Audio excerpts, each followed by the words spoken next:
خالق اليسر.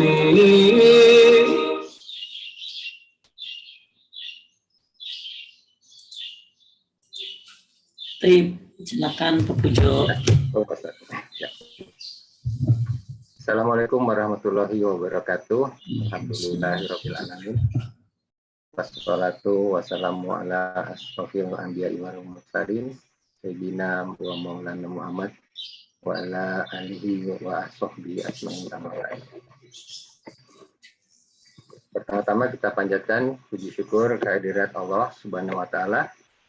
Allah yang Maha Pengasih lagi Maha Penyayang yang sudah memberi kita beribu-ribu kenikmatan, baik nikmat iman serta Islam dan juga nikmat kesehatan, sehingga kita semua dapat hadir untuk menghadiri kajian pada hari ini.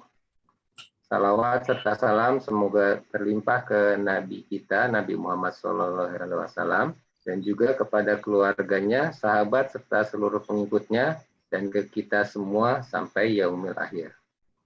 Alhamdulillah, kajian ini diselenggarakan oleh Majelis Taklim Safir. Kali ini kita akan membahas mengenai tafsir ilmu katsir.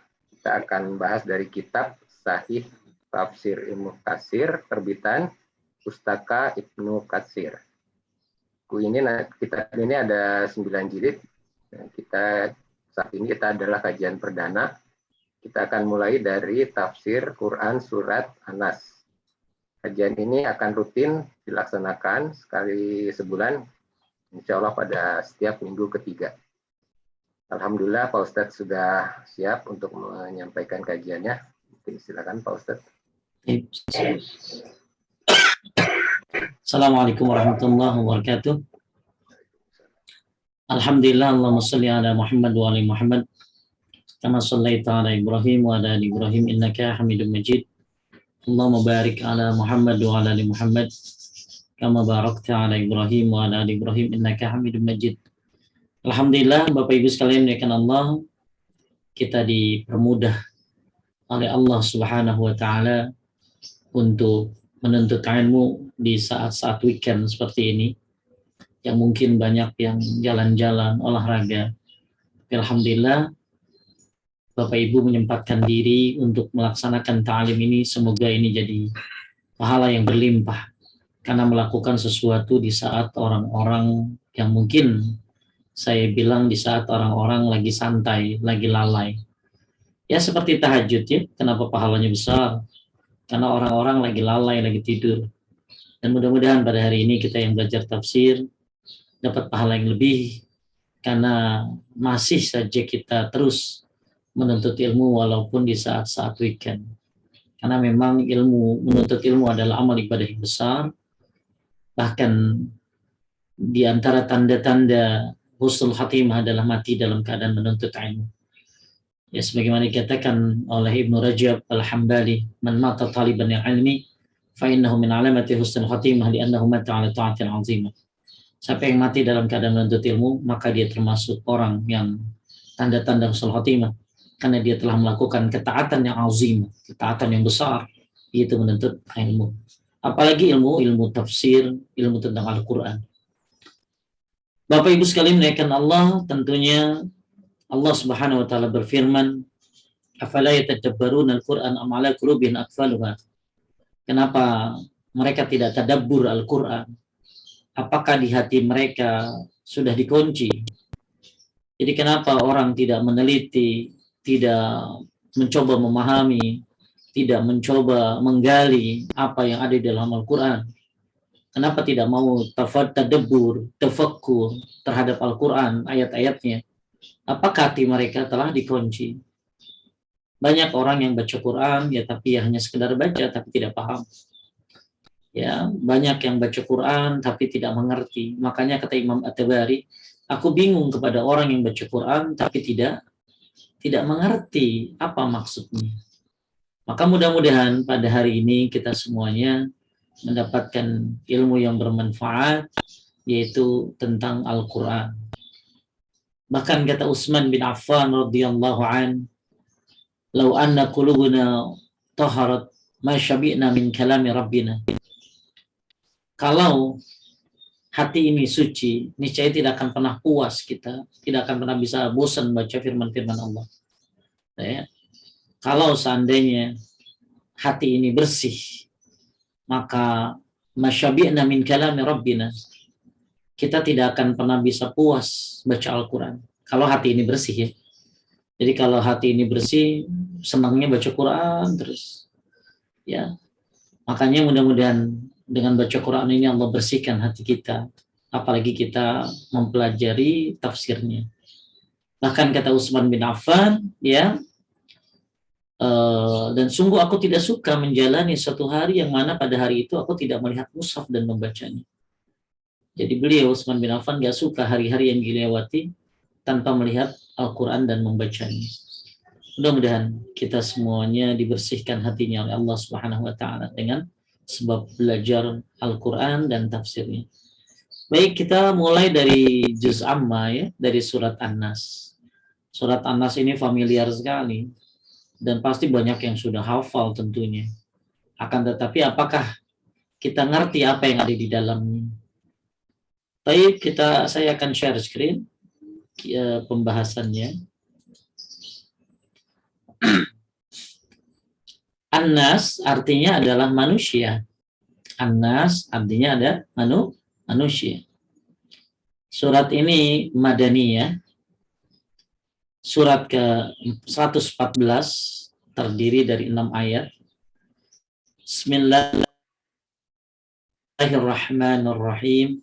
Qul a'udzu birabbin nas, malikin nas, ilahin nas, min syarril waswasil khannas, alladzi yuwaswisu fi sudurin nas, minal jinnati wan nas.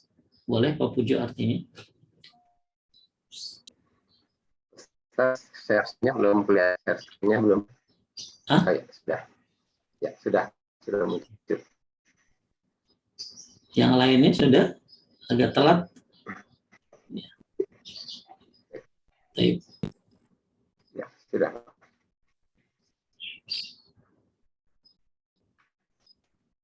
Lanjut artinya? Artinya Pak Ustaz.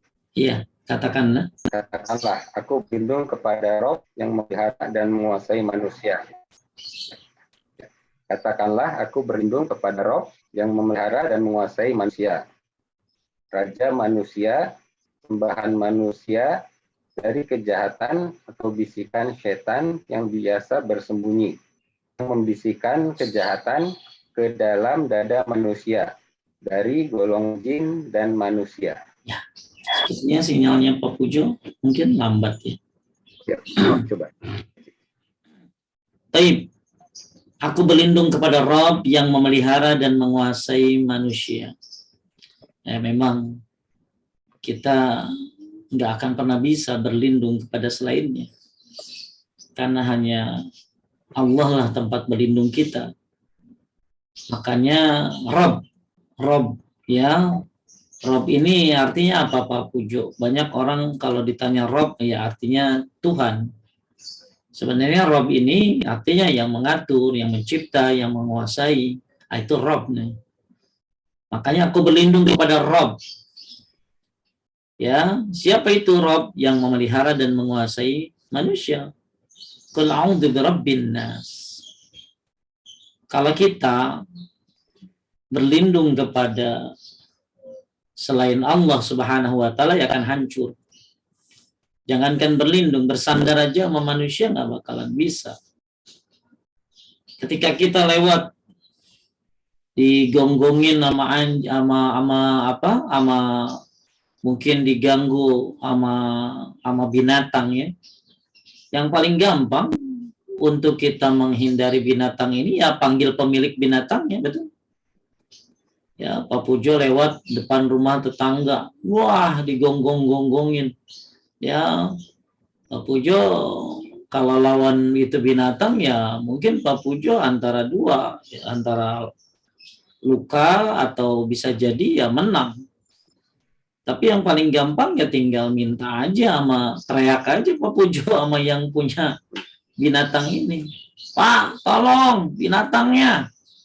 Ya. Jadi intinya memang ini ayat yang sangat luar biasa. Makanya ayat ini di surat An-Nas ini termasuk adalah salah satu surat terbaik, Pak Pujo. Salah satu surat terbaik. Ya, salah satu surat terbaik ya adalah An-Nas. Falak An-Nas. Maka banyak orang baca ini ya tapi nggak sadar, hanya sekedar baca aja.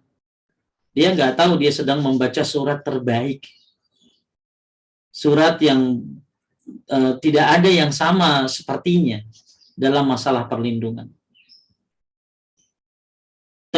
Jadi aku berlindung kepada Rabb yang menguasai, yang memelihara manusia, raja manusia, ya, sembahan manusia dari kejahatan bisikan setan yang biasa bersembunyi, yang membisikkan kejahatan ke dalam dada manusia dari golongan jin dan manusia. Ini adalah 3 sifat dari sifat-sifat Allah, yaitu rububiyah. Ya kan, pertama qul a'udzu birabb. Nah, ini salah satu sifat Allah. Apa tuh? Yaitu sifat di sini bahwa Allah Subhanahu wa taala adalah yang memelihara, yang mengatur. Rububiyah, Allah sebagai Rabb. Kemudian Malikin Nas. Di sini ada sifat Allah bahwa Allah itu adalah raja. Ya, Allah sebagai raja. Raja di raja. Makanya nggak boleh ada orang namanya Sahansah. Ya, kan Sahansah itu katanya artinya raja di raja. Nggak boleh ada orang namanya raja di raja itu, karena hanya Allah. Ya, raja di raja itu. Kemudian itu ada di sini ada di sini Allah menyebutkan Malik, ya, raja. Ini sifat Allah yang kedua yang ada di dalam surat An-Nas ini. Kemudian ilahin nas, ya, ilahiyah, yaitu Allah sebagai sembahan yang berhak diibadahi dengan benar. Jadi uniknya surat An-Nas ini, Pak Pujo, di sini ada 3 sifat Allah branded, brandengan. Yang pertama Rabb, yang kedua Malik, yang ketiga Ilah. Ya, bayangkan surat An-Nas yang sering kita baca, ternyata ada 3 sifat nama sifat Allah yang berurutan dalam ayat 1, ayat 2, ayat 3. Jadi Anda sedang membaca sesuatu ayat yang hebat. Ya. Jadi banyak manusia yang baca surat An-Nas ini tapi nggak ngerti bahwa di dalam surat An-Nas ini salah satunya adalah surat yang terbaik, dan An-Nas ini juga ada 3 sifat Allah di dalamnya. Ya, di ayat 1, 2, 3 brandengan gitu. Yang pertama Allah sebagai Rabb, yang kedua Allah sebagai Raja, yang ketiga Allah sebagai sesembahan, yaitu ilahiyah. Dialah Rabb, sang Raja, sesembahan bagi segala sesuatu. Segala sesuatu adalah makhluk ciptaannya, miliknya, dan hambanya. Insya Allah, ayat gampang tapi maknanya dalam. Kemudian setelah kita berbicara tentang Allah sebagai Rabb, bahwa tidak ada yang berhak mengatur alam ini kecuali Allah. Jadi nggak ada manusia ikut ngatur alam. Ada aliran-aliran seperti aliran-aliran sufi. Mereka menganggap bahwa para wali ini ikut andil dalam ngurus alam ini. Nggak benar. Allah nggak butuh makhluk dalam mengatur alam ini. Sampai saya baca sebuah pamflet, Pak Pujo. Ya, ada sebuah acara haul. Hadiri haul ini. Siapa yang hadir di haul ini bakalan banyak rizki. Kenapa? Karena kiai ini bendaharanya Allah. Ya Allah, ya Rahman, ya. Jadi ada yang mengatakan bahwa para wali ini ikut dalam menjaga sebuah daerah. Nggak butuh. Orang kalau udah mati, ya mati. Nggak bisa wali itu jaga daerahnya. Orang jaga dirinya aja belum tentu kok selamat. Siapa yang menjamin dia selamat? Ya, pernah ada suatu ketika ada banjir.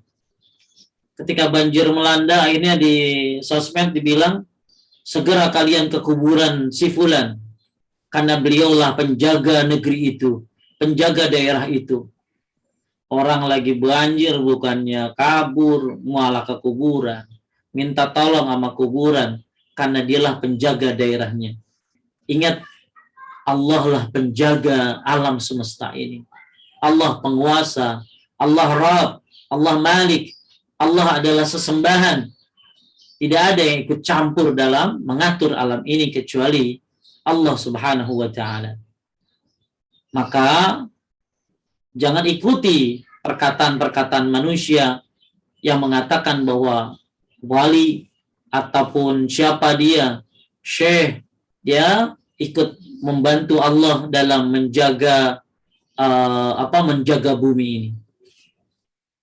Jadi setelah berbicara tentang Allah adalah Rabb, Allah adalah Raja, Rajanya manusia, Raja di Raja, Allah adalah sesembahan, maka kita disuruh oleh Allah untuk meminta perlindungan kepadanya. Ya, karena nggak bakalan bisa kita berlindung kepada siapapun, apalagi dari godaan-godaan setan, kecuali kepada Allah Subhanahu wa Ta'ala. Lanjut. Lalu dia Subhanahu wa Ta'ala menyuruh orang yang berlindung agar berlindung dengan sang pemilik sifat-sifat tersebut dari kejahatan bisikan setan yang bersembunyi. Tuh, ya, jadi ada setan yang bersembunyi. Min syarril waswasil khannas, setan yang bersembunyi. Ya, makanya kita disuruh minta berlindung kepada Allah Subhanahu wa Ta'ala. Ya, dari siapa? Dari kejahatan bisikan setan yang sembunyi. Maksudnya apa? Lanjut. Yaitu setan yang ditugasi menggoda manusia. Karenanya tidak ada seorang pun dari manusia kecuali dia mempunyai korin, yaitu setan yang menyertai, yang menghiasi perbuatan keji kepadanya sehingga terkesan baik, dan dia tidak mengenal lelah dalam melakukannya. Orang yang terjaga adalah orang yang dijaga oleh Allah. Jadi gini Pak Bujo, ya, jadi setiap manusia ini punya ada setan yang tugasnya menggoda kita. Ya, namanya korin. Namanya siapa? Korin. Ya, jadi namanya korin. Jadi korin ini adalah jin pendamping yang suka gangguin kita, bikin males, ya, membisikkan-bisikan jelek. Nah, korin ini memang ditugaskan untuk menggoda manusia. Dan kita patut berlindung kepada Allah dari korin ini. Kalau korin ini luar biasa, dahsyat banget godaannya. Dan korin ini lahir, kapan adanya korin? Jadi begitu manusia lahir, tuh lahir berbarengan dengan korin, Pak Fujo. Jadi manusia lahir, maka korin pun lahir. Makanya dalam sebuah riwayat yang saya baca, korin itu memukul kaki si bayi, sehingga bayi itu nangis. Ya, maka setiap manusia, ya saya, ya mau siapa, kayak semuanya punya korin. Nah, korin ini siapa? Korin di sini maksudnya adalah setan yang menyertai kita sehari-hari. Ya, jadi korin ini adalah setan yang menyertai kita sehari-hari, yang menghiasi perbuatan keji. Jadi perbuatan-perbuatan keji itu dianggap baik sama dia, maka dia bisikin kita sehingga terkesan baik, dan dia tidak mengenal lelah dalam melakukannya. Masya Allah, nggak ada korin resign. Ya, izin, ya, liburan, mau vacation, ya, nggak ada korin istirahat. Kata Hasan Al-Basri, kalau setan bisa istirahat, maka kita tidak akan kita bisa lepas dari godaannya. Jadi korin ini kerja keras tiap hari. Lebih berbahaya lagi korin ini datang, Pak Pujo, ketika kita mau meninggal. Ya, maka hati-hati. Orang kalau lagi sakit, ya, apalagi udah sakitnya parah, ditemenin loh. karena dia suka melihat ya hal-hal yang kita tidak lihat.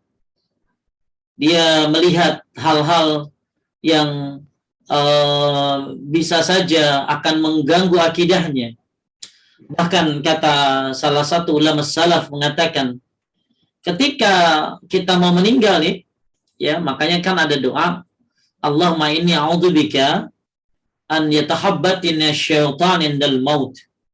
Ya Allah, aku berlindung kepadamu dari syaitan ketika aku mengalami syakaratul maut. Jadi kita minta perlindungan kepada Allah ketika syakaratul maut. Kenapa? Karena itu adalah last battle bagi si Qarin.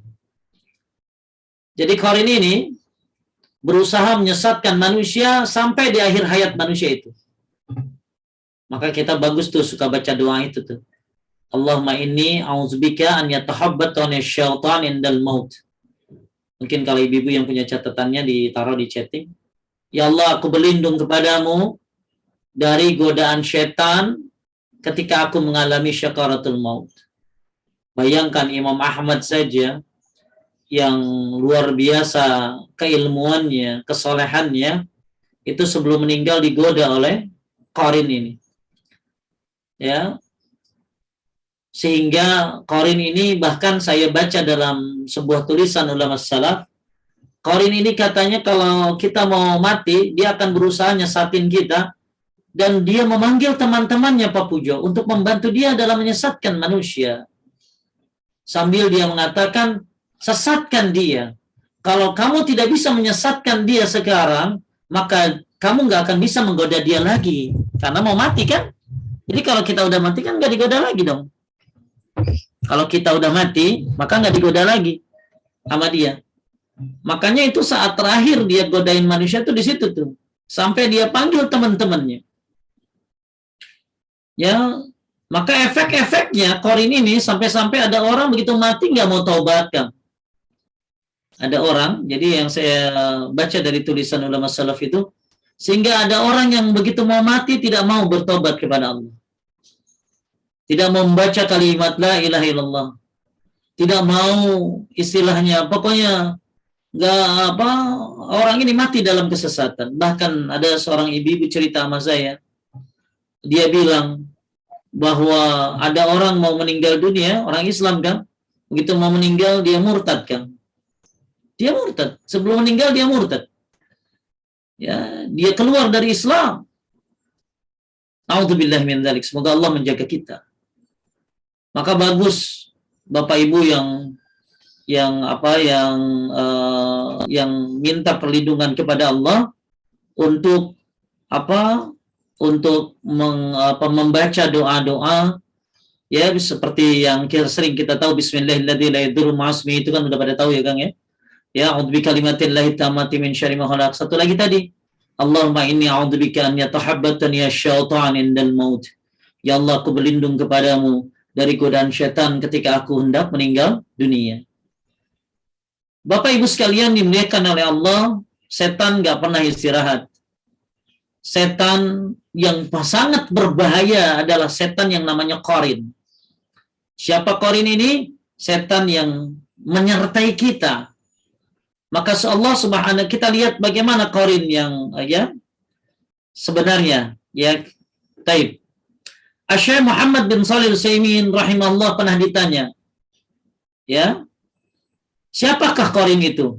Dan apakah dia akan nyertai mayit ke kuburnya? Lanjutkan, artinya Qarin adalah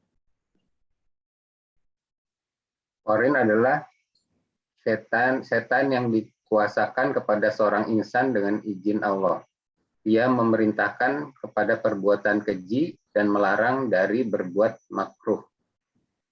Sebagaimana Allah berfirman, setan itu menjanjikan kepada kalian kefakiran dan memerintahkan kepada kalian untuk berbuat keji.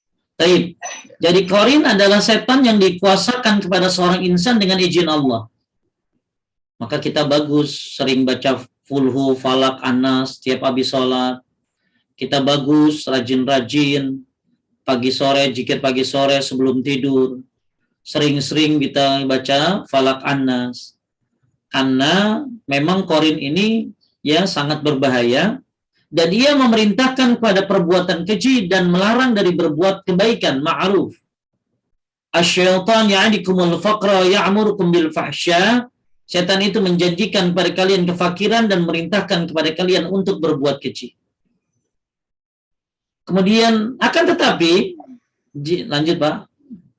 Akan tetapi jika Allah mengkaruniai seorang hamba dengan hati yang selamat, jujur, senantiasa menghadap kepada Allah, mengingat akhirat dan lebih mengutamakan akhirat dari dunia, maka Allah akan menolongnya menghadapi korin ini, sehingga ia tidak mampu menyesatkannya. Maka kata Syekh bin Shalih Al-Utsaimin, yang siapa yang mengutamakan akhirat daripada dunia, siapa yang jujur, benar-benar bertobat kepada Allah dan minta perlindungan kepadanya, maka Allah tolong orang ini dari kesesatan qarin. Oleh karena itu sepantasnya seorang insan setiap kali dia digoda oleh syaitan, hendaknya dia minta perlindungan kepada Allah dari godaan syaitan yang terkutuk. Sebagaimana Allah perintahkan dalam Al-Quran, wa imma yanzaghannaka minasyaitan nazghum fasta'iz billahi innahu huwas samiul alim. Dan jika setan menggodamu dengan suatu godaan, maka hendaknya kau minta perlindungan kepada Allah, sungguhnya dia maha mendengar dan maha mengetahui. Maka kalau kita digoda dalam keadaan apapun, kita minta perlindungan. Sampai dalam sholat pun kita dibolehkan untuk membaca a'udzubillahi minasyaitonir rajim lalu meludah ke kiri. Kalau kita merasa digoda oleh syaitan. Dan yang dimaksud dengan godaan syaitan adalah ia menyuruhmu untuk meninggalkan ketaatan. Ini kerjaan dia, korin ini. Jadi ada syaitan yang bersifat khusus ya Kang ya. Ini syaitan khusus nih ya. Namanya korin. Ya, namanya korin ini setan yang bersifat khusus. Korin ini artinya yang menyertai, dekat gitu ya. Atau menjadi tujuan korin itu ngapain? Menyuruh untuk meninggalkan ketaatan. Makanya kadang ada orang susah banget melakukan ketaatan karena dihalangi sama korin. Dihalangi sama korin. Makanya kalau kita mau melakukan ketaatan buruan gitu loh. Ya, maka kata Sufyan Ats-Tsauri, "Faiza hamamta bi sadaqatin aw bi birrin aw bi amalin shalih fa'ajjil mudhiyahu min sa'ati min qabli an yakhula bainaka wa bainash syaitan." Ketika kita mau sedekah, mau berbuat ketaatan, kebaikan, buruan kerjain. Sebelum syaitan datang menjegal, membegal apa yang kita niatkan. Ya maka kalau mau lakukan sesuatu jangan bisa pagi, jangan nunggu sore. Kalau bisa sore jangan nunggu pagi. Jadi intinya kerjaan korin ini kita disuruh untuk meninggalkan ketaatan. Maka banyak yang kalah oleh korin. Ke masjid susah banget. Ya ke gunung dia nyampe. Ya ke luar negeri dia nyampe. Tapi ke masjid dekat rumahnya dia nggak sampai. Betapa luar biasanya godaan korin ini. Atau menyuruhmu untuk berbuat maksiat. Ya. Kemudian maka lanjut. Maka jika engkau merasa dalam dirimu ada kecondongan untuk meninggalkan ketaatan, maka ini dari setan. Atau ada kecondongan untuk berbuat maksiat, maka ini juga dari setan. Maka bersegeralah meminta perlindungan kepadanya, niscaya Allah akan melindungimu. A'udzubillahi minasyaitonir rajim. A'udzubillahi samil alim minasyaitonir rajim. Ya, pokoknya kalau kita lagi malas dalam kita makanya kalau baca gitu teh kalau bukan hanya kalau digoda doang. Kalau lagi malas dalam ketaatan. Kita kan kalau misalnya digoda sama syaitan pasti ngomong a'udzubillahi minasyaitonir rajim, ya kan? Nah, jadi jangan begitu aja. Salah satunya kita baca isti'adzah itu kalau kita kayaknya susah melakukan ketaatan gitu loh kan. Aduh males banget ya, aduh kayaknya mager banget ini mau ke masjid ya. Aduh mager banget mau sedekahnya. Ya, aduh pokoknya males banget melakukan ketaatan. Katakan a'udzubillahi minasyaitonir rajim. Nah, ini kerjaan korin kayak begitu tuh. Nah, jadi korin ini ya tugasnya ya begitu. Ini korin spesial ya kan ya. Jin apa ini setan yang tugasnya memang menyertai kita sehari-hari. Ya. Kemudian adapun Adapun permasalahan korin ini akan berlanjut bersama seorang sampai di kuburnya. Maka tidaklah demikian. Yang nampak, walau alam, dengan matinya seorang insan, maka ia akan berpisah darinya. Karena tugasnya yang ia kuasakan untuknya sudah berakhir. Tatkala seorang insan jika ia meninggal, maka terputuslah amalannya. Nah, korin ini ikut kita ini kalau kita lagi hidup aja kan. Kalau kita udah mati ya korin nggak ikut mati dia. Nah, inilah yang akhirnya korin-korin ini yang suka dipanggil, Kang. Ya, jadi jalangkung, masuk ke jenglot, masuk ke boneka, spirit doll. Ini korin. Jadi nggak ada orang udah mati rohnya gentayangan, nggak ada. Ya, lagian orang kalau rohnya orang baik ya, apalagi bayi, apalagi anak kecil kan belum ada dosa tuh. Dia kalau mati ya surga dong. Terus ngapain dia udah mati terus mampir ke boneka? Rugi banget minumannya cuma dikasih Fanta. Ya, minum cuma dikasih gitu-gituan. Dia pasti lebih manusia mabuk, Pak, kalau udah masuk akhirat dan dia bahagia nggak akan mau balik lagi. Karena akhirat tentunya lebih utama daripada dunia. Nggak ada. Dunia ini kan bangke. Akhirat kekekalan, kenikmatan yang luar biasa. Maka roh yang selamat, apalagi kayak anak kecil, nggak akan milih dunia daripada akhirat. Maka ketika kita mati, korin ini nggak mati. Korin ini jadi prilen, Kang. Entah kemana dia. Nah, inilah yang dipanggil oleh orang-orang. Maka ada orang main jalangkung misalnya. Kamu siapa? Saya Pak Pujo. Apa kesukaan Pak Pujo? Tahu dia, Kang, kesukaan Akang apa? Ya, bangun jam berapa, ngapain sehari-hari. Kan karena sehari-hari ikut sama Akang. Sehari-hari ikut kita korin itu. Makanya disebut korin. Jin yang menyertai. Ya, jadi setan dari kalangan jin yang menyertai kita. Nah, ikut bersama-sama, maka inilah yang masuk ke jalangkung, inilah yang masuk ke jenglot, inilah yang masuk ke spirit doll, inilah yang masuk ke ketika dipanggil oleh orang iseng, oleh dukun. Jadi itu kerjasamanya di situ. Jadi ketika kita mati, korin nggak akan ikut kita. Jadi tugas dia cuma sampai kita mati saja. Makanya last battle, pertempuran terakhir korin adalah ketika kita mau meninggal. Maka hendaklah kita minta perlindungan kepada Allah sering-sering supaya nanti kita sebelum meninggal tuh selamat dari godaan korin. Jangan sampai kita murtad, naudzubillah, ketika kita mau mati.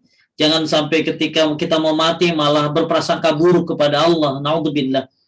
Ya, sampai-sampai tadi saya bilang korin ini sampai manggil teman-temannya untuk ngapain, godain ini orang. Kalau kamu bisa nyesatin dia, kalau nggak bisa nyesatin sekarang, nggak bakal bisa nyesatin selamanya. Karena udah mati kan setelah itu. Ya, maka dia kerja keras di akhir hayat kita. Maka mintalah perlindungan kepada Allah. Bertauhidlah yang benar. Ya, mudah-mudahan anak-anak kita ketika kita sakit temenin kita. Ketika kita syakaratul maut bimbing kita. Karena last battle dari dia ini sangat kencang sekali.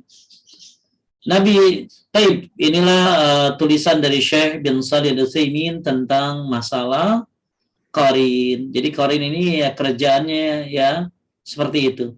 Menyesatkan manusia, membuat malas manusia jauh dari ketaatan. Maka hendaklah kita minta perlindungan kepada Allah ketika kita sedang malas dalam melakukan ketaatan. Taib, di sini ada satu hadis dari Sahih Muslim disebutkan, "Ma minkum min ahadin illa waqad wukkila bihi qarinuh minal jin." Qalu wa iyyaka ya Rasulullah, qala wa iyaya illa anna Allah anani alaihi fa aslama fala ya'muruni illa bi khairin. Artinya, tidak ada seorang pun dari kalian kecuali telah diutus kepadanya pendampingnya, korin dari kalangan jin. Para sahabat bertanya, termasuk engkau wahai Rasulullah? Beliau menjawab, termasuk juga aku, hanya saja Allah menolongku atasnya sehingga korin tersebut masuk Islam. Maka ia hanya memerintahkanku kepada kebajikan. Jadi Nabi juga punya korin ya kan? Cuman korinnya Nabi masuk Islam. Nah, kalau korin kita enggak, kafir. Korin kita kafir ya. Luar biasanya Allah menjaga Nabi Muhammad sallallahu alaihi wasallam dari godaan qarin.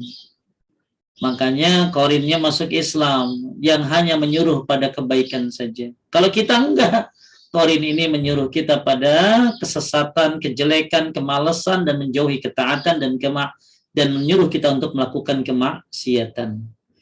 Makanya Allah berfirman dalam Al-Qur'an, "Wa may ya'shu an dzikrir rahman nuqayyid lahu syaitanan fahuwa lahu qarin." Wa man ya'shu an dzikrir rahman, siapa yang lalai dari Ar-Rahman, zikir Rahman, yaitu Al-Qur'an. Siapa yang lalai dari Al-Qur'an, lalai dari baca Al-Qur'an, maka akan ada syaitan sebagai pendampingnya. Maka Bapak Ibu rajin-rajin baca Quran, rajin-rajin ya baca tafsir, kayak begini jadi paham kan? An-Nas itu bukan hanya sekedar surat yang Anda baca. Lihat tafsirnya dari para ulama gimana. Masya Allah. Ya, makanya saya ulangi ayatnya, wa may ya'shu an dzikrir rahman, siapa yang lalai dari az-zikr rahman, maksudnya adalah Al-Qur'an, nuqayyid lahu syaitanan, maka akan ada syaitan qarin sebagai pendampingnya. Nuqayyid lahu syaitanan fahuwa lahu qarin. Maka rajin-rajinlah baca Al-Quran, rajin-rajinlah baca tafsir, rajin-rajinlah zikir pagi sore, karena ada syaitan qarin ini berbahaya. Dan jangan sampai kita disesatkan oleh dia, apalagi ketika kita mengalami syakaratul maut. Baik, kita lanjut kepada ayat yang selanjutnya di dalam tafsirnya. Lanjutkan, disebutkan dalam Sahih Bukhari. Disebutkan dalam Sahih Al-Bukhari dan Sahih Muslim dari Anas radhiyallahu anhu tentang kunjungan Safiyah kepada Nabi Shallallahu alaihi wasallam yang sedang itikaf. Kemudian beliau keluar bersamanya pada malam hari untuk mengantarnya pulang ke rumahnya. Lalu beliau bertemu dengan dua orang dari kaum Ansor. Ketika mereka melihat Nabi Shallallahu alaihi wasallam, mereka bergegas pergi. Lalu Rasulullah Shallallahu alaihi wasallam bersabda. Jadi ceritanya Nabi itu dikunjungi oleh istrinya namanya Safiyah. Salah satu istri Nabi adalah namanya Safiyah. Ini keturunannya Nabi Musa alaihissalam. Ya, Nabi waktu menaklukkan Khaybar, akhirnya Safiyah ini dinikahkan oleh Nabi Sallallahu Alaihi Wasallam. Jadi Safiyah ini jenguk Nabi di masjid lagi i'tikaf. Kemudian ya ada dua orang yang seperti apa ya? Mungkin seperti apa? Jadi dua orang ini bertemu tuh, ya. Jadi Nabi nganterin pulang Safiyah, lalu bertemu dengan dua orang Ansor. Akhirnya ketika melihat itu Nabi langsung ngomong sama orang Ansor ini, apa katanya? Tunggu dulu. Sesungguhnya dia ini Safiyah binti Huyai. Lalu mereka berkata, ya, Maha Suci Allah, wahai Rasulullah. Lalu beliau bersabda, sesungguhnya syaitan itu mengalir dalam tubuh manusia seperti aliran darah. Dan sesungguhnya aku khawatir yang membisiki sesuatu di hati kalian berdua. Atau beliau berkata membisiki kejahatan. Jadi Nabi memperingatkan dua orang Ansor ini kan akan hati-hati dari, makanya Nabi bilang ini adalah Safiyah binti Huyai. Jadi apalagi zaman dulu nggak ada lampu ya kan ya. Zaman dulu nggak ada lampu, cuman api doang. Nabi jalan sama perempuan, sama wanita yang orang mungkin bisa saja berseuzon kan Gang ya, berprasangka buruk. Ya, kemudian Nabi menjelaskan ini Safiyah. Ya, intinya sepertinya takut terjadi apa tam? Ada bisikan syaitan kepada dua orang Ansor ini. Ya, maka Nabi menjelaskan ini Safiyah. Ya, berarti ini adalah istrinya. Dan Nabi juga ngasih tahu sesungguhnya syaitan itu mengalir dalam tubuh manusia. Ya, mengalir tubuh manusia seperti aliran darah. Makanya salah satu pengobatan untuk orang yang ini adalah dengan bekam salah satunya kan. Ya, bekam ini juga Karena setan itu mengalir dalam aliran darah. Ya. Jadi pengobatannya bisa dengan baca Quran, zikir, ruqyah, termasuk bekam. Dan Nabi memberitahu semuanya khawatir setan, ya, qarin, membisiki sesuatu di hati kalian berdua. Nabi memperingatkan ini Safiyah. Dan Nabi khawatir qarin membisikkan kejahatan ke dalam dua orang Ansor ini. Ya, mungkin takut terjadi fitnah. Ya, karena Nabi berjalan bersama perempuan, padahal itu adalah istrinya. Nah, ini di dalam hadis ini disebutkan betapa Nabi Shallallahu Alaihi Wasallam khawatir dua orang Ansor ini dibisiki oleh siapa tadi? Oleh qarin.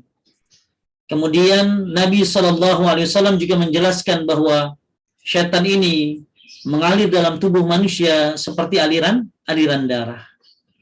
Ya, oleh karena itu teruslah berzikir, ya, habis sholat apalagi baca diantaranya ayat kursi, kulhu, falak, annas. Ini adalah ruqyah mandiri. Jangan tinggalkan zikir habis sholat, zikir pagi sore. Kalau nggak bisa semuanya ya setengahnya, nggak bisa setengahnya ya sedikitnya.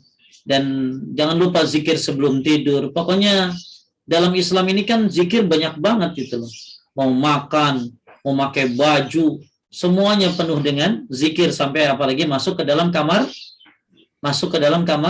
mandi, kita disuruh berdoa dulu. Baik, selanjutnya kalau kita lihat di sini, ya, apa sih godaan-godaan setan kepada manusia itu, khususnya qarin, ya.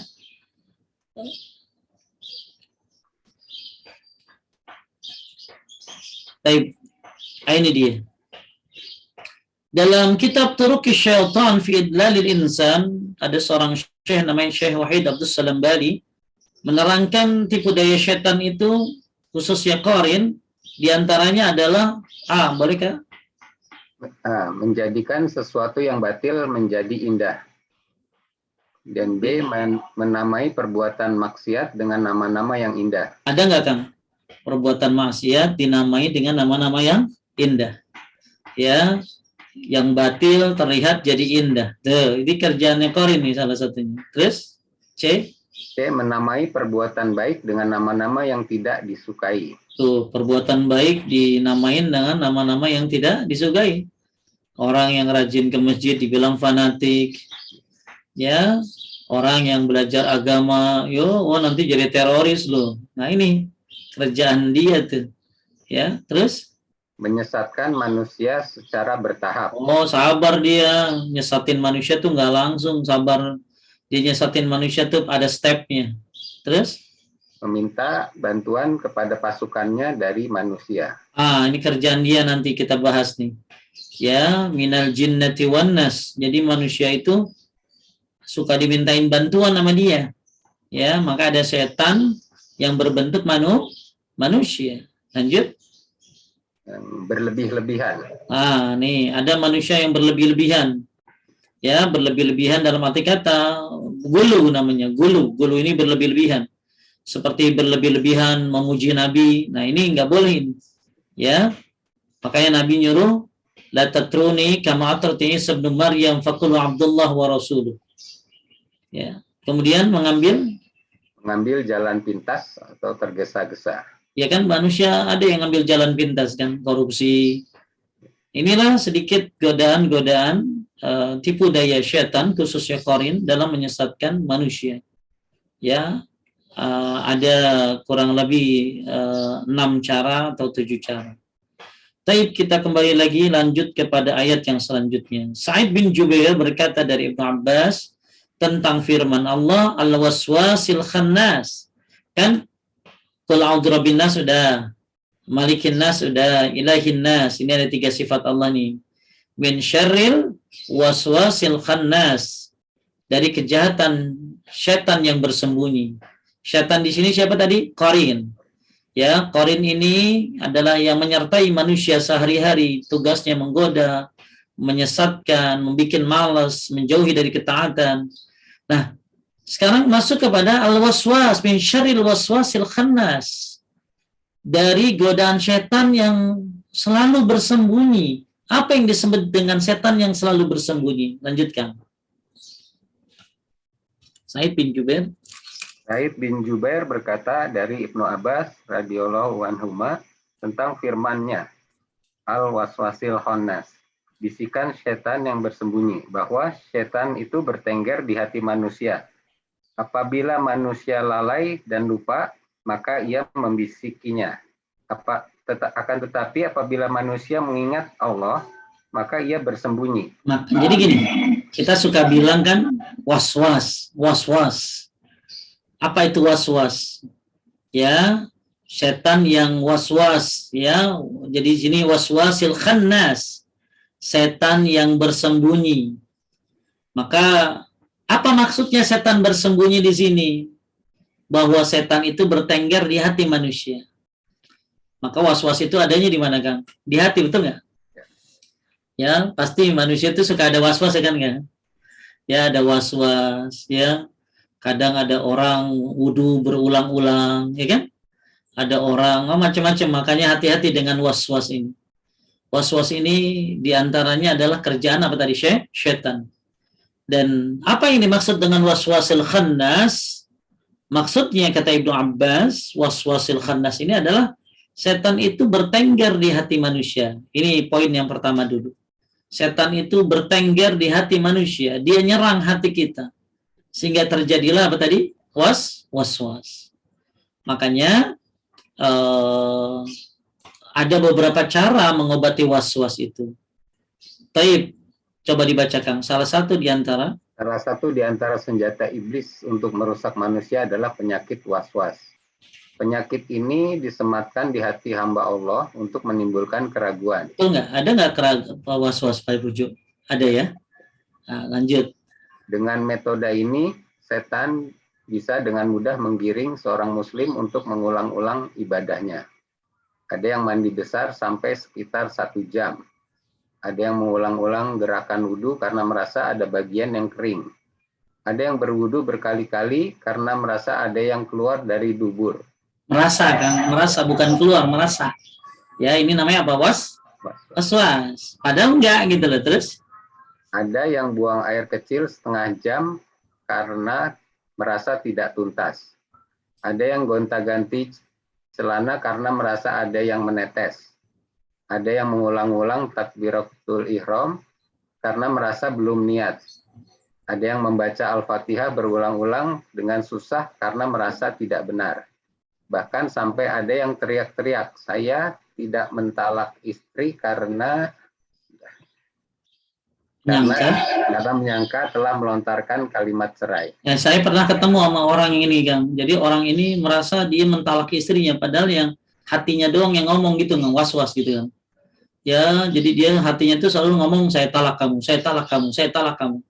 Ya, nah, ini kerjaan siapa nih? Ini kerjaan setan. Maka kita berlindung kepada Allah dari godaan-godaan seperti ini. Jadi mungkin ibu-ibu, bapak-bapak ada yang mengalami was-was seperti ini, maka ada beberapa metodenya. Semoga dimudahkan oleh Allah. Ya, metodenya gimana? Ya, yang ya kita lihat nih ya, cara mengobatinya. Ya. Ada berapa saran yang disampaikan ulama untuk mengobati apa tadi was-was, dan was-was ini kerjaan siapa tadi, kan? Qarin. Kerjaan qarin. Ya. Dan was-was maksudnya setan ini bertengger di hati kata Ibnu Abbas. Maka orang yang digoda di hatinya menghasilkan was-was. Yang pertama, tidak peduli, kan. Obat yang paling mujarab untuk menghilangkan was-was adalah sikap cuek. Paham, kan? Jadi orang kalau digodain was-was cuekin aja. Cuekin aja. Ya. Makanya ini obat yang pertama yang paling ampuh untuk orang yang was-was itu cuek. Maka saya kalau ketemu orang yang was-was itu suka bilang begini, kan. Rumusnya 4. Cepat, cuek, yakin, nekat. Udah itu doh. Cepat, cuek, yakin, nekat. Maksudnya cepat. Kalau mau ngerjain apa-apa jangan dipikir. Kalau mau ibadah ya segera lakukan gitu loh, cepat. Kemudian cuek. Ketika lagi apa kan ada orang digoda terus cuek aja, dia terus aja. Ya, yakin, kemudian nekat, dia kerjain aja. Jadi poin yang pertama, ketika ada manusia yang mengalami was-was, maka fokusnya adalah tidak peduli, cuek. Kemudian yang kedua, mengambil sikap kebalikannya. Nggak sah lu, sah, gitu ya. Ya, nggak niat tadi, udah niat gitu loh. Karena niat itu kan keinginan kan. Ya, misalnya, wudunya belum kering, udah kering gitu loh. Jadi selama dia memang udah melakukannya, cuma suka ada keraguan, maka mengambil sikap kebalikannya. Kemudian yang ketiga, terus berlatih dengan sabar, ya harus maksain diri berlatih dengan sabar, ya. Tapi tadi untuk cuek, untuk berlaku kebalikannya, cuek dan berlaku kebalikannya. Ini cara ngilangin waswas syaitan, ya. Cuek, kemudian melakukan kebalikannya. Tapi bukan berarti cuek Anda nggak ngerjain, tetap Anda kerjain. Tapi setelah Anda kerjain, ya selama itu sudah benar, cuek, kemudian lakukan kebalikannya. Kemudian terus berlatih dan sabar. Ya, ini kan kalau nggak sabar dia bisa hopeless itu. Ya, bisa hopeless. Aduh, kenapa sih saya nggak bisa sholat gitu. Mau takbir tuh susah banget. Ya, nah ini. Kemudian keempat, banyak berlindung dari godaan syaitan. Ya, banyak berlindung dari godaan syaitan dengan baca zikir pagi sore habis sholat. Ya, kalau digoda ya baca a'udzubillahi minasyaitonirrajim, ya. Kemudian kelima, pelajari cara ibadah yang benar. Cara ibadah yang benar gimana sih? Oh, kalau udah benar ternyata ada keraguan, itu namanya was-was. Kayak begini kan. Kan ada orang tuh ya, kalau lagi sholat itu kayak kentut ya. Kayak kentut kan. Makanya Nabi ngajarin, jangan keluar dari sholat kalau nggak ada bunyi, nggak ada bau. Kalau nggak ada bunyi, nggak ada bau, cuek aja terusin. Ya, berarti kan apa? Was-was itu, banyak godaan itu. Ya, tapi itu ada 5 cara ya. Saya ulangi, simpelnya mungkin bisa dirangkumin sama yang pintar nulis. Cara mengobati was-was, 1 adalah dengan tidak peduli, cuek. Kemudian yang kedua, mengambil sikap kebalikannya. Ya, batal enggak gitu loh. Orang enggak bunyi, enggak bau kok, ya. Kemudian yang ketiga, karena dia bertengger di hati gitu. Terus berlatih dan sabar. Kemudian yang keempat, banyak berlindung dari godaan syaitan. Yang kelima, pelajari cara ibadah yang benar. Baik, kembali lagi kita bahas apa itu al-waswasil khannas. Kata Ibnu Abbas tadi bahwa syaitan itu bertengger di hati manusia. Makanya ada manusia yang was-was karena hatinya digoda oleh syaitan. Kemudian apabila manusia, maksudnya ada juga yang berpendapat maksudnya apabila manusia lalai dan lupa maka yang membisikinya tuh. Jadi setan itu kalau kita lagi lalai dia bisikin kita. Akan tetapi apabila manusia mengingat Allah maka ia bersembunyi. Jadi setan itu selalu bersembunyi. Maksudnya apa? Kalau kita, 1, setan itu bertengger di hati. Yang kedua, setan itu kalau lagi kita taat dia bersembunyi kan. Tapi kalau kita lagi lalai, dia baru deketin, bisikin. Makanya kita harus selalu taat kan. Harus selalu taat. Harus selalu ingat Allah. Harus selalu bertauhid. Maka setan ini dia akan menyingkir. Jadi setan ini kalau kita lagi lalai, dia deketin. Makanya ada orang bisa kesurupan, itu salah satunya lalai kan. Yang saya baca dari kitabnya Syekh Wahid Abdus Salam Bali, orang itu bisa kemasukan setan atau jin ke dalam tubuhnya, salah satunya adalah karena 1 lalai. Lalai 1. Ya, lalai dari zikir. Lalai dari baca Quran. Kan ada orang gini kan, oh diruqyah aja. Emang kalau habis diruqyah terus setannya pergi, terus nggak bisa masuk lagi gitu? Bisa nggak? Bisa kalau dia lalai. Makanya yang penting tuh setelah diruqyah itu maintenance-nya kan. Kayak beli mobil, ya harus di maintenance dong. Maka ketika Anda jadi lebih baik Anda ruqyah sendiri. Setelah ruqyah sendiri Anda maintenance. Gimana caranya? Ya jalankan perintahnya, jauhi larangannya. Ya, misalnya ada orang habis diruqyah, besoknya dia nggak pakai hijab, besoknya dia banyak maksiat, besoknya dia tinggalin zikir, ya nanti juga masuk lagi. Jadi ada beberapa cara orang setan bisa gampang menggoda manusia. Yang pertama karena lalai sekali. Kemudian yang kedua syahwat sekali. Ketika syahwatnya muncul, nenek-nenek aja bisa diperkosa tuh. Ya, ketika syahwatnya muncul, naudzubillah min dzalik, anak kecil aja bisa diperkosa sama dia, naudzubillah. Itu syahwat sekali. Jadi setan akan lebih mudah mengatur manusia masuk ke dalam hatinya dan menguasai tubuhnya ketika satu dia lalai sekali. Maka jangan sampai Anda lalai dari mengingat Allah, lalai dari zikir. Yang kedua adalah syahwat sekali, ya. Makanya kenapa disuruh nikah, ya, supaya ada pelampiasan syahwatnya kepada yang halal. Kemudian lemah sekali ini nggak makan, bukan puasa, nggak makan. Pokoknya itu lebih gampang lagi kena kemasukan setan itu, dikuasai badannya itu. Ya kenapa ya, orang lemas kok badannya. Lain lagi yang mau puasa, ini mah lemas, udah itu mah lemas, bengong mulu lagi. Udah ketawa ke TV sendiri nanti. Ya, kemudian penakut sekali. Ini nih ya. Penakut sekali. Ya, orang penakut sekali kan, dikit-dikit lihat ya. Ya, jadi lalai sekali, syahwat sekali, lemah sekali, penakut sekali. Ya. Nah, ini orang yang bisa dengan mudahnya digoda oleh setan, bahkan dirasuki oleh dia. Baik, apa pendapat yang kedua tentang waswasil khannas? Lanjutkan Al-Mu'tamir. Mu'tamir bin Sulaiman berkata dari ayahnya, dikatakan kepadaku bahwa setan yang suka membisiki itu meniup di hati manusia ketika bersedih dan tatkala bergembira. Apabila manusia mengingat Allah, maka ia bersembunyi.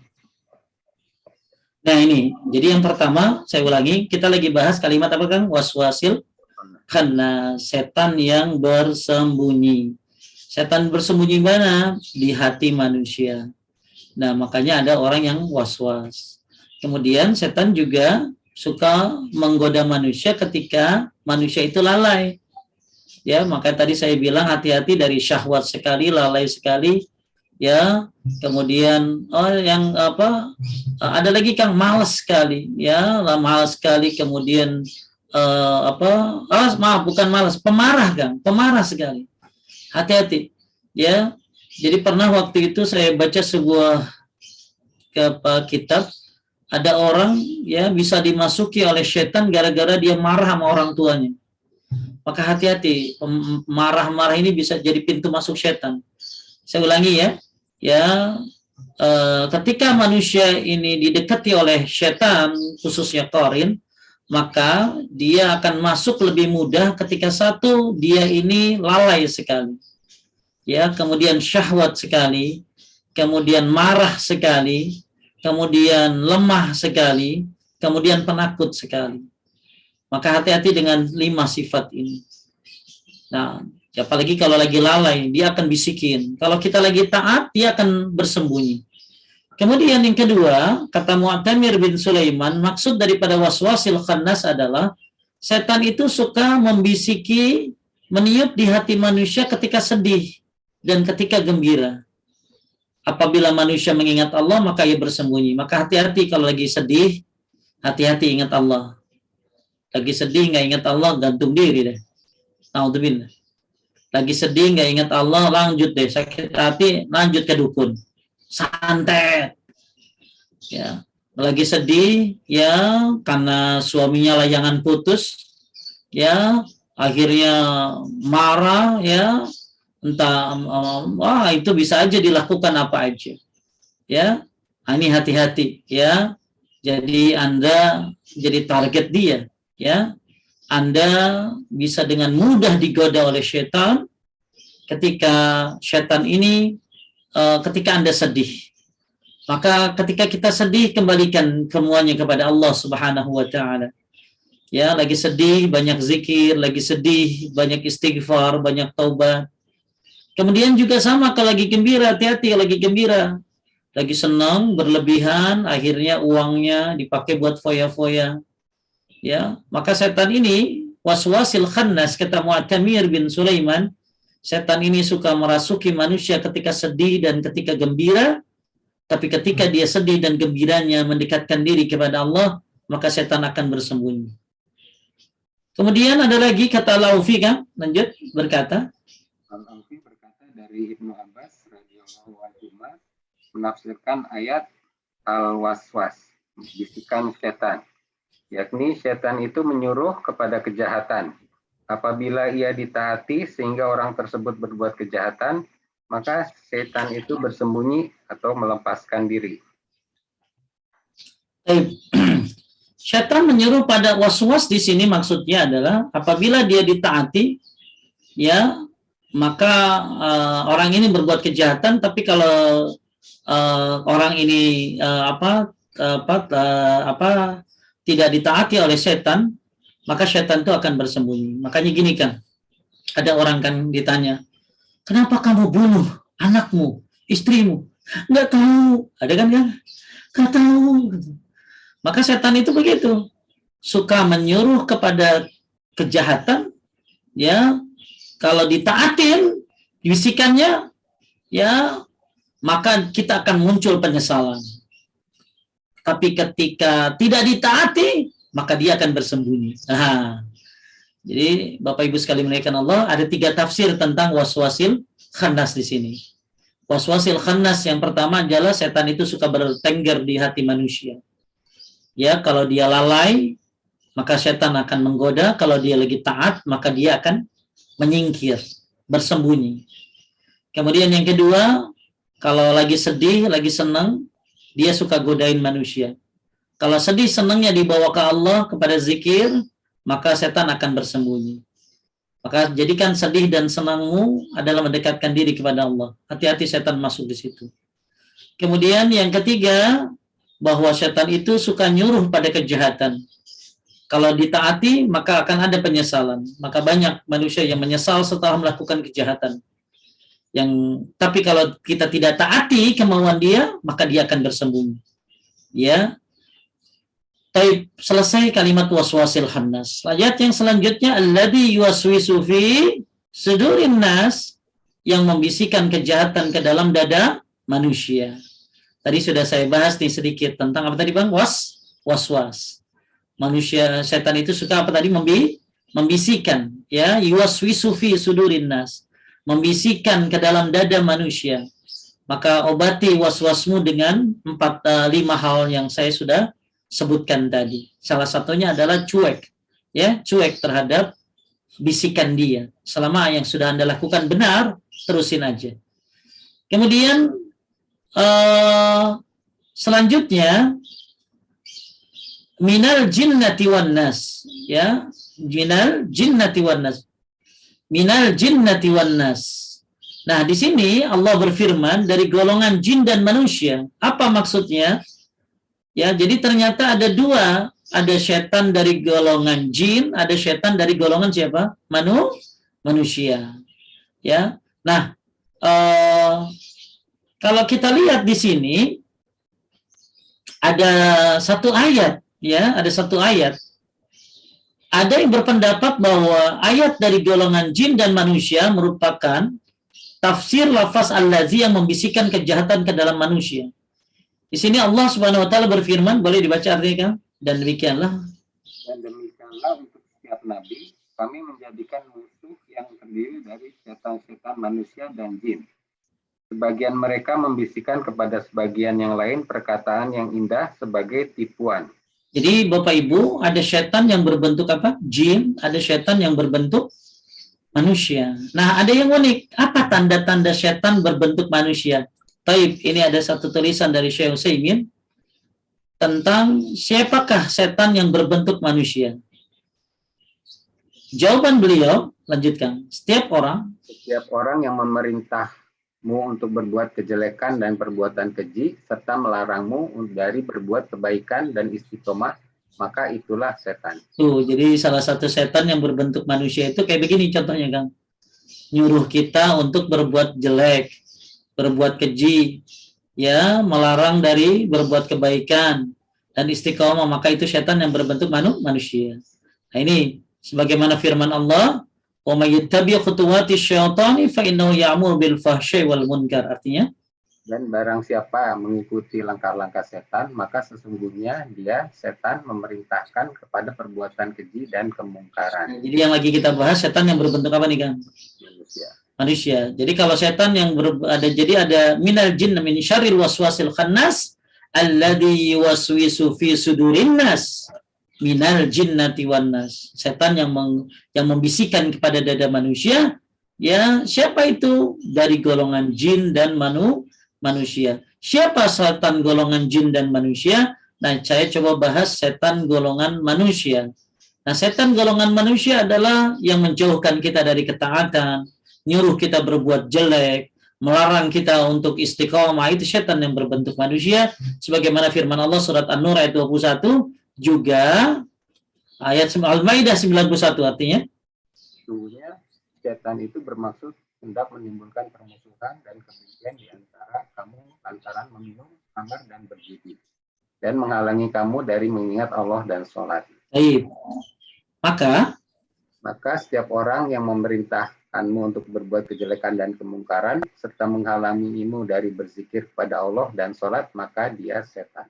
Nah, cuman ya kalau ada teman buat udah sholat yuk, antar aja, jangan bilang setan lu, ya. Jangan ya.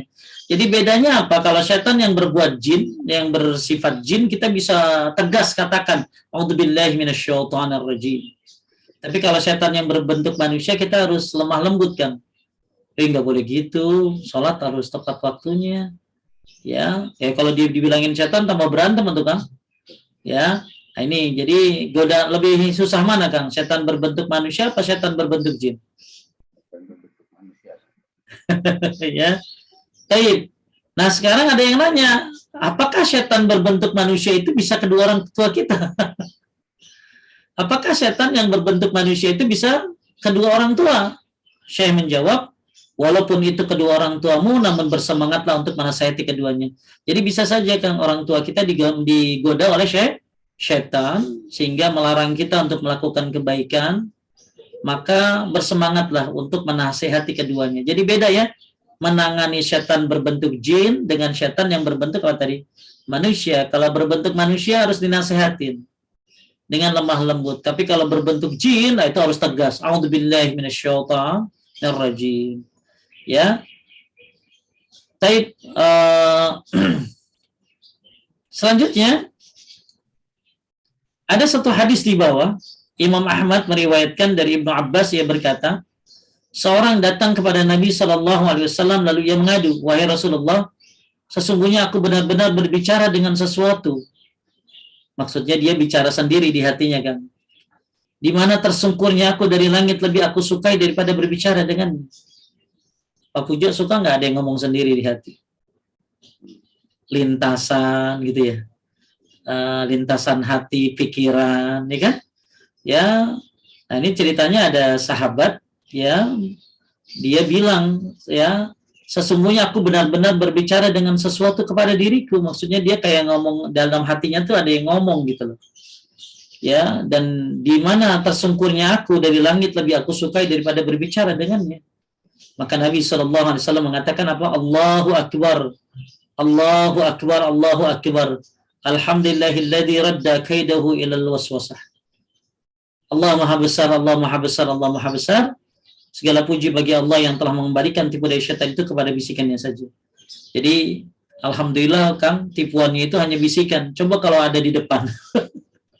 Ya, kalau dia berbentuk nyata di depan, tentu lebih nggak enak lagi. Ya, jadi Bapak Ibu sekalian yang dimuliakan oleh Allah, ternyata zaman dulu juga ada ada sahabat Nabi yang curhat bahwa dia berbicara sendiri di hatinya. Makanya pasti Bapak Ibu dalam hati ini suka ada lintasan. Suka ada apa sih, pokoknya lintasan pikiran, lintasan hati. Maka selama itu tidak dilakukan, selama itu tidak diucapkan, maka dimaafkan. Selama tidak dilakukan, selama tidak diucapkan. Nah, itu adalah bagian daripada waswas syaitan. Taib, selesai surat An-Nas tentang masalah waswas, tentang masalah khannas yang bersembunyi, ya, bagaimana trik-trik setan menggoda manusia, lagi senang, lagi sedih, kemudian ketika dia ketika kita lalai, ya, kemudian tadi juga kalau kita ngikutin kemauan dia, maka akan ada penyesalan, maka kalau kita nggak ngikutin dia, maka dia akan bersembunyi. Jadi kerjaan dia adalah bersembunyi, ya, khannas, bersembunyi, selalu ada, ya, memantau kita, berusaha menyesatkan kita. Maka hendaklah kita semuanya punya jurus untuk melawannya, yaitu selalu bertauhid kepada Allah, selalu mengingat Allah, ya, selalu berzikir, ya, kecuali di kamar mandi tentunya. Maka di kamar mandi kita kalau nggak baca bismillah tuh kan, masuk kamar mandi, itu syaitan bisa ngelihat aurat kita. Maka jangan lupa masuk kamar mandi baca bismillah, tambahin Allahumma inni a'udzubika minal khubuthi wal khaba'is. Kemudian juga tadi sudah kita belajar tentang syaitan yang berbentuk manusia kayak apa, kemudian tipu daya syaitan apa saja. Salah satu yang berbahaya dan syaitan yang dimaksud di sini adalah siapa tadi Kang? Qarin, ya, qarin. Maka berhati-hatilah dari qarin ini, apalagi menjelang kita akan meninggal dunia. Maka baca doanya. Udah ada yang share doanya belum? Sudah ada. Sudah ada ya.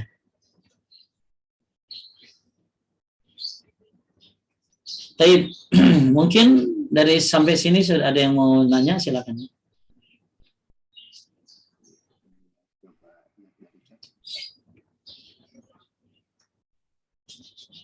Sudah ada yang share doa. Nah, ini yang doa tadi yang sebelum meninggal ini udah ada di chatting tuh ya. Dari Ibu Riri. A'udzubika an yatahabbatani syaitan 'indal maut. Ya, itu boleh dibaca kapan aja, ya, selipkan lagi sujud, ya, silakan baca. Semoga kita dilindungi oleh Allah dari godaan syaitan ketika kita mau meninggal. Ada yang nanya?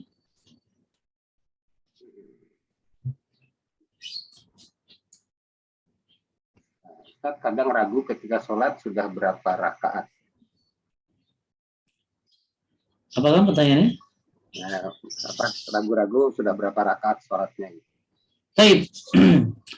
Kalau kita, makanya di dalam sholat itu ada syaitan yang namanya khanzab. Khanzab ini tugasnya menggoda kita lagi sholat. Maka lagi sholat ini suka ada godaan-godaannya. Salah satu yang dilakukan oleh khanzab, emang setan spesialis penggoda manusia lagi sholat. Maka ketika kita lagi sholat, maka Allah kasih kita sujud sahwi. Makanya kalau kita lagi sholat lupa 2 atau 3, maka diambil yang paling kecil 2. Kemudian selanjutnya sebelum salam sujud sahwi 2 kali. Ya. Jadi kalau kita lupa 2 apa 3, ambil yang paling kecil 2. Ya, kemudian setelah Anda selesai sebelum salam kanan, Anda sujud 2 kali, sujud sahwi namanya. Baca subhanarabbil a'la 3 kali, bangun, biasa rabbik fili, sujud lagi, subhanarabbil a'la 3 kali, bangun, lalu salam. Assalamualaikum. Itu solusi buat orang yang digoda oleh khanzab sehingga lupa rakaatnya. Ya, lanjut. Kalau kita sodakoh ke panti kan suka ditanya hajatnya apa. Nanti didoakan oleh ustadz dan santrinya. Apakah kita boleh bilang hajat kita? Nggak boleh. Nggak boleh minta doa sama orang yang kita kasih sedekah. Berarti Anda mengharapkan balasan dari manusia. Dan doa adalah bagian dari balasan. Kalau dia doain Anda tanpa sepengetahuan Anda, boleh, nggak apa-apa, terserah. Tapi kalau Anda mau sedekah, nggak boleh mengharapkan doa. ya ngasih 1 juta sama anak yatim, doain ya, itu salah. Ya, itu salah satu kesalahan dalam bersedekah adalah meminta didoakan. Kenapa nggak boleh? Karena balasan hanya dari Allah. Maka minta kepada Allah. Dan doa adalah balasan dari manusia. Jadi kalau dia doain Anda, nggak, silakan aja, terserah. Tapi ke Anda nggak minta. Jangan minta. Jadi kalau sedekah, sedekah. Nggak usah minta didoain. Kenapa? Karena balasan itu hanya milik Allah, bukan dari manusia. Dan orang mendoakan kita karena kita kasih dan kita mengharapkan, itu namanya balasan. Ya, jadi jangan sedekah tapi minta didoain. Ya, jadi kalau ditanya, enggak, ini sedekah aja, udah. Itu kadang-kadang di panti-panti yang nggak sunnah suka begitu. Kalau ngasih, minta didoain apa, gitu. Ya kalau di yang tempat-tempat sunnah nggak begitu. Sedekah, udah, makasih, jazakallah khair, udah gitu dong. Ya, lanjut. Kalau dia kami mau didoakan, kita tolak aja langsung, Pak Ustaz. Enggak usah gitu ya, gitu aja. Ya. Assalamualaikum Ustaz, bolehkah saya berkata saya rela bertukar tempat di neraka jika orang tua saya masuk neraka? Saya mengatakan karena kecewa dan marah ketika ibu saya selalu mengungkit-ungkit semua pemberiannya pada saya sementara saya dalam keadaan tidak mampu. Apakah yang harus saya lakukan? Saya sangat takut. Nggak boleh ngomong. Ya, jadi yang pertama, orang tuanya salah. Orang tuanya salah karena mengungkit-ungkit pemberian yang sudah diberikan kepada anaknya. Maka setiap pemberian yang diberikan kepada orang lalu diungkit-ungkit, apalagi sambil menyakiti hati yang menerima, maka itu menyebabkan amalnya hilang. Maka orang tuanya dikasih ayatnya, sebab penghapus-penghapus. Coba Ibu bisa buka di rumaiso.com tentang sedekah sambil mengungkit-ungkit. Jadi siapa yang sedekah lalu diungkit-ungkit pemberiannya, maka diibaratkan seperti sebuah batu yang di atasnya ditaruh tanah. Kemudian dia turun hujan, maka hilanglah tanah yang ada di atas batu tersebut. Maka orang yang memberi pemberian lalu mengungkit-ungkitnya, maka akan hilang amal pemberiannya. Maka kasih tahu ibunya, nanti ibu hilang amalnya kalau diungkit-ungkit. Itu satu. Ya, dinasehatin. Ya berarti ibunya sedang dikuasai oleh setan. Ya, dan setan ini sedang menjadikan orang tua Anda untuk mengungkit-ungkit pemberiannya. Ya, dan salah juga, nggak boleh ngomong. Kalau gitu nanti ibu kalau masuk neraka biar saya yang gantiin. Emang enak neraka, jangan dipikir neraka itu kayak api unggun. Ya, api di dunia itu cuma 1, di neraka itu ada 69 sisanya. Gak boleh orang ngomong begitu. Neraka itu sangat ditakutkan, sangat Jibril saja yang begitu kuat, perkasa, sangat takut terhadap neraka. Lah kita udah lemah, letih, lesu, pengen masuk neraka, gantiin orang tua, gak boleh begitu ngomong. Jadi gimana? Ya udah katakan, ya saya belum mampu mah. Ya, saya belum mampu, baru bisa. Makanya kenapa orang tua begitu ngomong begitu, ya harus diintrospeksi. Kenapa? Mungkin dirimu nggak berbakti sama dia. Ya, jadi cara membalas orang tua, satu, balas dengan yang lebih. Dia pernah kasih apa? Balas lebih. Nggak bisa Pak Ustadz, balas sama. Nggak bisa Pak Ustadz, balas yang lebih bawah daripada itu. Urus dia lagi sakitnya, perhatian sama dia, nelpon dia, kasih sayang, dan lain sebagainya. Ya, baru doa. Jangan balas sama orang tua yang dipikir adalah duitnya doang. Jangan begitu. Justru balasan buat orang tua yang paling berharga adalah doa dari anaknya. Doa dari anaknya. Baik, jadi introspeksi aja. Tinggal, karena mungkin dirimu belum berbakti, makanya orang tuanya ngomong begitu. Lanjut. Assalamualaikum Ustaz, semoga Ustaz dan panitia selalu diberi rahmat dan hidayah. Mohon izin bertanya, bagaimana tuntunan rupiah untuk merupiah diri sendiri? Gampang. Rupiah diri sendiri mah. Tadi cuma zikir habis sholat, Ya, ibu kalau punya buku atau punya aplikasi apa doanya, lihat zikir habis sholat apa aja. Itu aja sehari udah 5 kali tuh. Itu ruqyah mandiri itu kata Syekh bin Bas. Kemudian zikir pagi sore, kemudian zikir sebelum tidur. Ya, nah itu ruqyah mandiri. Kalau mau lebih maksimal lagi, baca Al-Baqarah sering-sering. Selesai Al-Baqarah balik lagi. Ya, ya dari awal sampai akhir, jangan baca ayat 1 sampai 5, baca tengah, baca 2 ayat terakhir, bukan. Baca sampai habis kalau pengen maksimal. Baca Al-Baqarah sampai habis. Ya, dari alif lam dari alif lam mim sampai habis. Sampai aman Rasul, sampai fangsunna 'alal qaumil kafirin. Itu ya. Jadi kalau mau lebih baca Al-Baqarah itu udah paling hebat ya. Syaitan itu tafiru minal bait alladzi tuqra fi surat Al-Baqarah. Syaitan itu lari dari rumah yang dibacakan surat Al-Baqarah. Jadi zikir pagi sore, zikir habis sholat, kalau mau lebih baca Al-Baqarah sebanyak-banyaknya. Nah, lebih hebat lagi Anda belajar tauhid dengan benar. Ya, lanjut. Assalamualaikum Ustaz, izin bertanya. Orang yang mau meninggal katanya suka melihat orang-orang yang dekat yang sudah meninggal. Itu bukan orang, itu jin yang datang. Itu korin. Ya, korin itu ya. Gitu. Jadi dia bisa nyesatin, ya hati-hati itu. Ya, dia bisa nyesatin, bisa bisa nyuruh pada yang salah. Maka bagus ditemenin kalau orang begitu. Dia melihat sesuatu. Kalau mimpi boleh bisa, ya kalau mimpi bisa.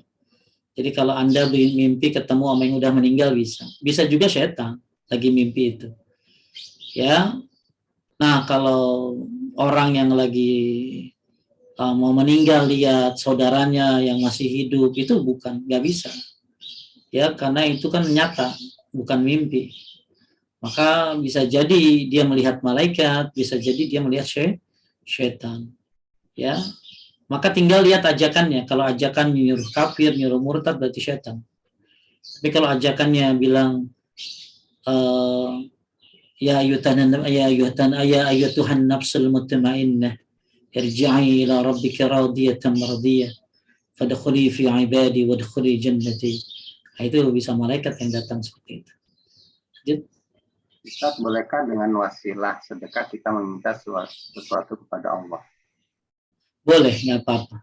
Tapi yang diminta jangan dunia. Dimintanya bagusnya akhirat. Ya Allah, dengan sedekahku ini jauhkan aku dari api neraka. Itu lebih baik. Ya, nanti ternyata sedekahnya mendapatkan rezeki yang banyak, alhamdulillah. Jadi yang utama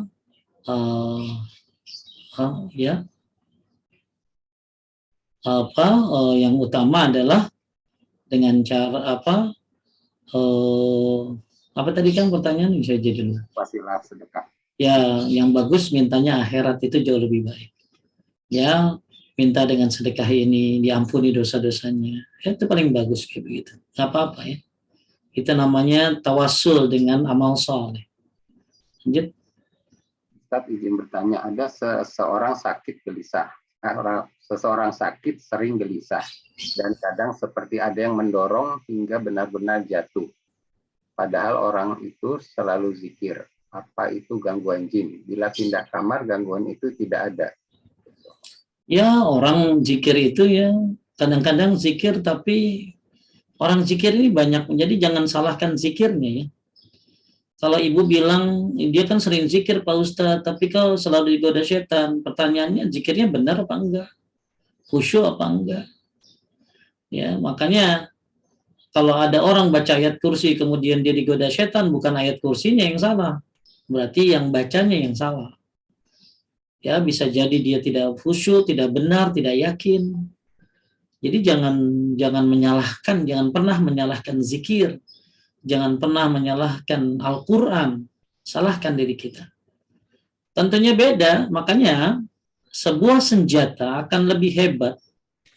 Kang Pujo punya pisau.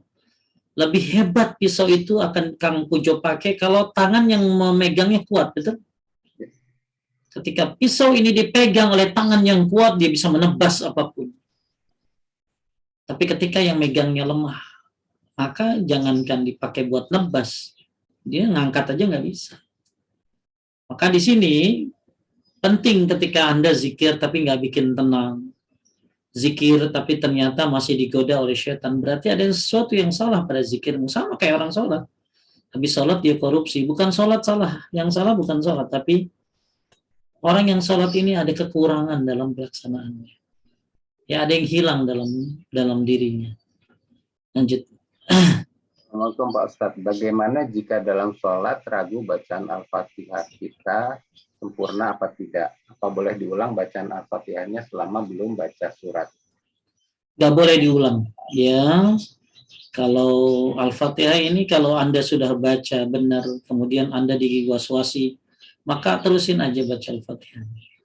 Ya, jadi nggak boleh diulang Al-Fatihah. Ya, Al-Fatihah itu rukun. Anda baca Al-Fatihah, ulangi berarti Anda nambah rakaat. Karena kaya nambah rakaat. Karena Al-Fatihah itu kan rukun. Jadi kalau Anda udah baca benar, lanjut aja.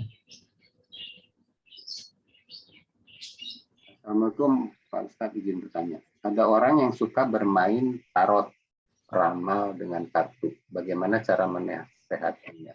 Ya kasih tahu, itu bermain tarot ini kan salah satu tipu bagian daripada setan ya. Kayak itu kan ramalan-ramalan. Jadi kasih tahu hukumnya. Ya, dikasih tahu hukumnya. Coba ibu yang bertanya buka romaiso.com tentang hukum kartu tarot. Ya. Silakan lihat di ufit.com tentang kartu tarot. Ya, jadi Anda nasihatkan ini nggak boleh permainan seperti ini. Nggak boleh ini nggak boleh lucu-lucuan juga nggak boleh. Bahwa permainan seperti ini adalah termasuk permainan yang bisa membawa pada kesyirikan. Kan kartu tarot itu kan itu tentang oh ini begini ini termasuk kesyirikan. Nggak ada yang bisa menentukan nasib seseorang kecuali Allah. Ya, wa ma tadri nafsum maza taksibu gadan. Surat Luqman ayat terakhir. Nggak ada yang tahu apa yang terjadi besok. Nah ini main tarot tiba-tiba ketahuan lu nasibnya begini. Nah ini kan syirik ini kayak gini. Ya, itu kesyirikan itu main begitu. Baik, lanjut. Bismillah, semoga Ustadz Agus Hendra dan kita semua selalu dalam lindungan Allah Ta'ala dan diberi kesehatan lahir dan batin oleh Allah Ta'ala. Amin ya Rabbal Alamin. Ustadz, minggu lalu jam 8 pagi saya dioperasi. Sadar benar-benar dari bius baru jam 10 malam. Langsung saya qodho sholat maghrib dan isya, tapi saya lupa tidak qodho zuhur dan asar. Baru ingat kemarin. Bagaimana Ustadz? Sekarang dibayar. Ya, sekarang dibayarnya. Ya, karena dia pingsan di bawah 3 hari. Kalau dia pingsan di atas 3 hari, nggak usah dibayar. Tapi kalau di bawah 3 hari, dibayar. Semuanya. Sekarang dia lupa, duhur asar belum, langsung sekarang dibayar. Ya, lanjut. Ustadz, kalau meminta keturunan yang soleha, apakah itu termasuk permintaan dunia atau akhirat? Itu dua-duanya dong. Permintaan dunia dan akhirat. Bagus ya, Rabbi habli minas sholihin. Itu permintaan dunia akhirat, itu nggak apa-apa. Lanjut. Assalamualaikum Ustadz, izin bertanya bagaimana jika saat akikah anak atau bayi yang diikuti dengan potong rambut bayi dengan mengundang kelompok majelis taklim untuk berdoa bersama-sama bagi anak yang sedang di akikah tersebut. Ya harusnya doa masing-masing aja. Jadi gini banyakan tuh orang akikah ini harusnya yang bagus tuh buat dipotong semuanya. Jadi bukan simbol ya. Jadi banyak orang akikahan terus dipotong sama orang-orang satu-satu motong terus dikelilingin gitu, itu ya sambil baca ini baca itu. Maka yang bagus adalah ketika bayi itu lahir, selain diakikahkan di hari ke-7, 14, 21, dipotong rambutnya, digundul semuanya ya. Dan ternyata di acara yang keliling-keliling motongin begitu tuh, itu enggak dipotong semuanya, itu cuma simbol doang. Ya, jadi dipotong semuanya, lalu ditimbang dengan perak, lalu disedekahkan kepada fakir miskin. Jadi acara akikah itu yang syar'inya itu ya makan-makan kan, makan-makan daging akikahnya. Ya, sepertiga buat keluarga, sepertiga buat tetangga, sepertiga lagi buat fakir miskin. Jadi akikah itu, walimah akikah itu dibolehkan, tapi yang undang makan aja, undang makan. Ya, kalaupun ada tausiah gimana Pak Ustadz? Nah, mumpung berkumpulnya manusia di situ, ada nasihat, ya, ada nasihat ya. Tapi kalau untuk baca ini baca itu jangan, ya. Jadi kalau untuk doa masing-masing aja mendoakan ya. Lanjut. Assalamualaikum Pak Ustadz. Saya sering mendengar ada orang tua suka bicara seperti ini. Misalnya, anak saya yang nomor 2, ini mah pembawa rezeki. Misalnya bisnisnya jadi tambah maju setelah anak tersebut lahir. Ya boleh ngomong begitu. Itu namanya tatayur. Intinya anak lahir itu semua anak bawa rezeki. Bukan anak ke-1, ke-2, ke-3, ke-4 nggak ada. Semua anak lahir bawa rezeki. Ya, semua anak lain. Memang rezeki kan macam-macam. Ada rezeki karena anak gitu loh, ya. Ada rezeki karena istighfar, ada rezeki karena menikah gitu loh. Ya, termasuk rezeki salah satunya adalah karena anak, sebagaimana dalam surat Al-Isra ayat 31. Wala taqtulu auladakum hasyata imlak nahnu narzuquhum wa iyyakum. Ya, jadi itu kamilah yang menanggung rezeki mereka. Jadi nggak boleh orang tua bilang anak kedua bawa hoki, nggak boleh. Ya, rezeki itu semua anak lahir sudah ditanggung rezekinya oleh Allah Subhanahu wa taala. Lanjut. Dari chatting habis. Habis ya. Baik. Nggak ada Pak? Mungkin ada yang mau bertanya. Baik Bapak Ibu sekalian yang dimuliakan oleh Allah Subhanahu wa taala. Mudah-mudahan dengan membaca surat An-Nas, ingat ya, surat An-Nas ini termasuk surat terbaik. Ya, ini surat yang banyak dibaca, akan tetapi manusia banyak tidak tahu tafsirnya, tidak tahu kandungan yang ada di dalamnya. Ini adalah surat An-Nas, ini adalah salah satu surat terbaik. Dan An-Nas ini ya 3 sifat Allah bereretan dalam ayat 1, 2, 3. Ya, surat yang indah. Surat yang isinya adalah supaya manusia meminta perlindungan kepada Allah dari segala waswas, dari segala godaan-godaan syaitan. Dan ini peringatan buat kita dari jin yang bernama Qarin, yang ternyata banyak manusia yang salah paham terhadap roh, terhadap jin, ya, dan ternyata ada syaitan yang berupa yang menggoda khusus buat kita yang namanya Qarin tadi. Maka hendaklah kita semuanya hati-hati ketika kita lagi malas, berarti harus ada yang diintrospeksikan diri. Berarti mungkin saya ini belum lagi banyak kurangnya, lagi banyak errornya, ya. Maka hendaklah kita semuanya minta perlindungan kepada Allah, bukan hanya ketika kita lagi digoda, tapi juga ketika kita malas dalam beribadah, ya. Baik, terakhir ada ibu nanya, ada seorang ibu meninggal sudah niat haji tapi belum terlaksana, bolehkah dibadalkan oleh anak yang belum haji? Nggak boleh. Kalau anaknya belum haji nggak boleh. Jadi badalkan dengan anaknya yang sudah haji. Atau kalau anaknya nggak ada yang belum haji, badalkan lewat orang lain yang sudah haji. Baik. Sekian, terima kasih Majelis Ta'lim Safir. Semoga dimudahkan untuk istiqomah di dalam membaca Quran dan tafsirnya. Allahumma khtim lana min khasyatika ma takhulu bihi bainana wa baina ma'asik, wa min ta'atika ma tuballighuna bihi jannatak, wa min al-yaqin ma tuhawwinu bihi alaina masa'ibad dunya.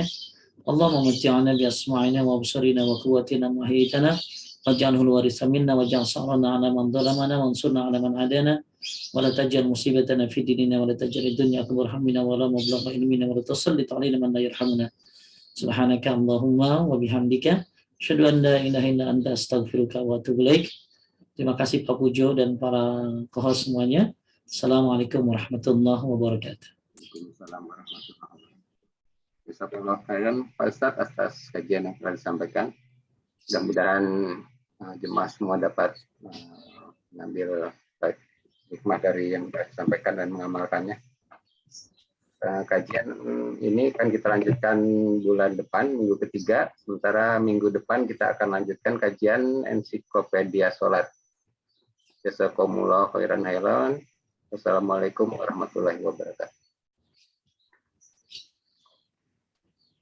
Dan pemurnian agama bagi semata-mata hanya untuk mendekatkan diri kepada